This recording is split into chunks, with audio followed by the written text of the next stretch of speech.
Good night, world. What's happening? Name's Raheem Flowers. So, I've been hearing people go on about this whole Farrakhan and Vlad frenzy. It's become like this pro-black battle royale that Lord Jamar, Godfrey, and all of a suddenly, my son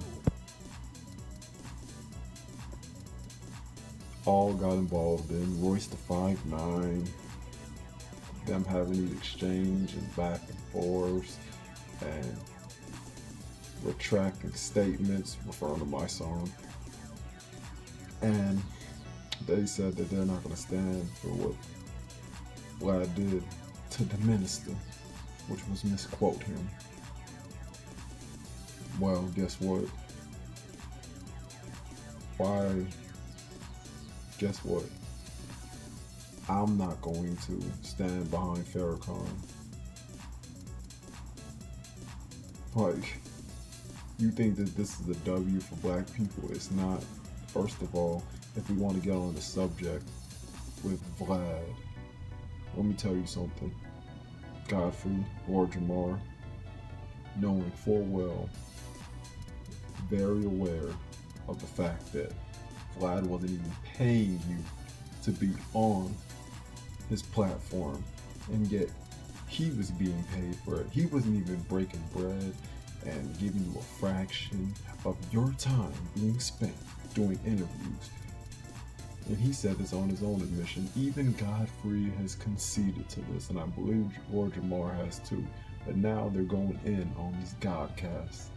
You know what I mean? That's what Lord Jamar is doing. He's confused though. But I expect somebody like Lord Jamar to show confusion, because look at the man who you venerate. That's the leader of the 5%ers. I believe his name is Clarence the 13th. The man who, as a man once said in Malcolm X with Spike Lee, I'm half WAP, half nigga. What does that mean? He's half Italian, half black. But the 5%er is supposed to be something that is pure black, even though in the true sense of the word that doesn't exist, especially in the Western Hemisphere. But I'm gonna digress from that. This selective outrage y'all have, y'all should have been mad, and y'all should have been. See, we have this canceling culture. Y'all should have canceled DJ Vlad a long time ago.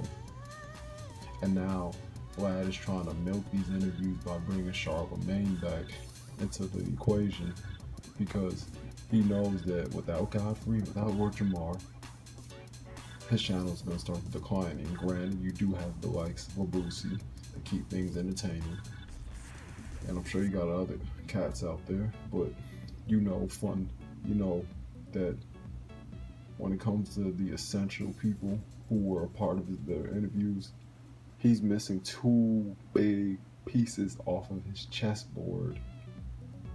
That's going to be a major dent in your content. And this is like the chickens coming home to roost, as Brother Malcolm once said. A man that Farrakhan said he asked to die, and that's, if we deal with the traitor, then what do you expect? The same dude back in 1992 going on a long diatribe towards El Malik Shabazz, the one y'all call Malcolm X or Malcolm Little. But anywho, I ain't standing by Farrakhan.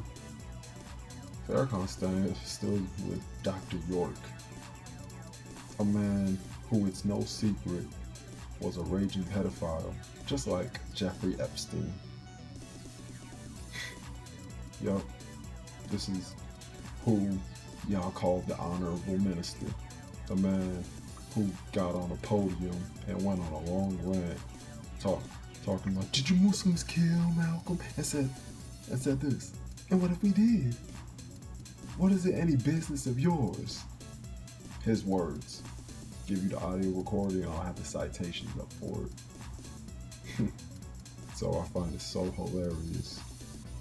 that y'all want to stand by this dude who has never had to face a charge, federal charges, like with Jet Ford, when he was involved with the one they call Chief Malik or Jet Ford, 3 of the Black P Stones.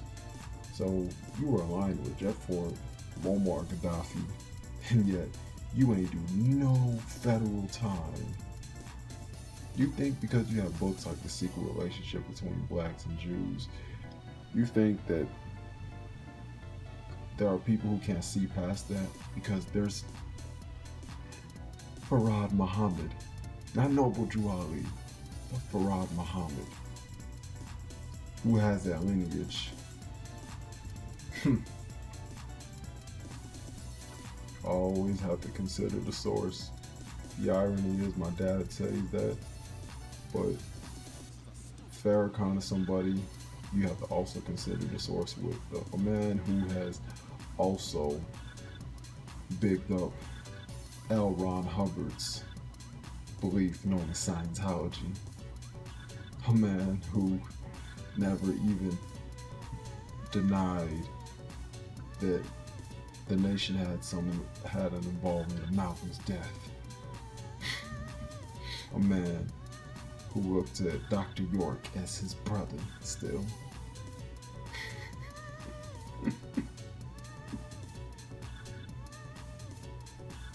This is funny. And I'm looking at an old song with Farrakhan. A white man's heaven is a black man's hell. I guess it must be heaven for Vlad when he's milking interviews off of the plight of black people, the misery. Right? That's what that small hat is doing. He ain't gonna apologize, because it's gonna go against his people if he apologizes. It's like, Vladimir, you don't have to apologize. Only those who go against the Jewish community. What did I tell you?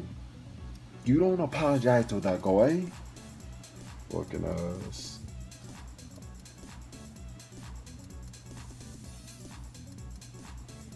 Just documenting people's misery, just like FBG Duck. Quit acting all empathetic. I mean, I could talk about FBG Duck's mother and that whole placement of seeing black men being put in all these gangs and all that, but that's for another video. I'll leave that for another day.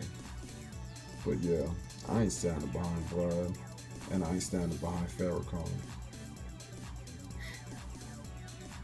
Fuck them both. I'm out.